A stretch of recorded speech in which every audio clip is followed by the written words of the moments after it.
Friends, எல்லாருக்கும் first வணக்கம். நம்ம வாழ்க்கையில மறக்கக்கூடாத ஒரு சில விஷயங்கள் இருக்குது. அது என்னங்கிறது தான் உங்கள்கிட்ட நான் ஷேர் பண்ண போறேன். ஃபர்ஸ்ட் பார்த்தீங்கன்னா, நமக்கு கல்வி சொல்லிக் கொடுத்த நம்மளோட டீச்சர்ஸ், நமக்கு எஜுகேஷனுக்கு ஹெல்ப்ஃபுல்லாக இருந்த நம்ம டீச்சர்ஸை என்றைக்குமே லைஃப்பில் மறக்கவே கூடாது.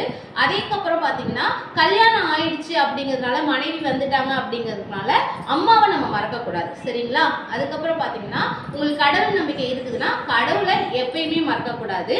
அதுக்கப்புறம் பார்த்தீங்கன்னா, நம்ம எவ்வளோ பெரிய கஷ்டத்தில் இருக்கும்போது ஒரு சின்ன உதவியாவது நமக்கு யாராவது செஞ்சுருப்பாங்க. அந்த மாதிரி நமக்கு உதவி செய்தவங்களை என்றைக்குமே நம்ம லைஃப்பில் மறக்கக்கூடாது. அதுக்கப்புறம் டாக்டர்ஸ், நம்மளோட நோயை தீர்த்து வைக்கிற டாக்டர், நமக்கு என்னைக்காவது எப்பயாவது ஒரு டாக்டர் வந்து பெரிய அளவில் ஹெல்ப் பண்ணியிருப்பாங்க. நம்ம உயிரோட இருக்கிறதுக்கு அந்த டாக்டராகவே காரணமாக இருந்திருக்கலாம். அந்த மாதிரி டாக்டர்ஸை நம்ம எப்பயுமே மறக்கக்கூடாது. இந்த மாதிரி சின்ன சின்ன விஷயங்களை நம்ம மறக்காம லைஃப்பில் எடுத்துகிட்டு போகிறோம் அப்படின்னா நம்ம லைஃப் சூப்பராகவே இருக்கும். தேங்க்யூ.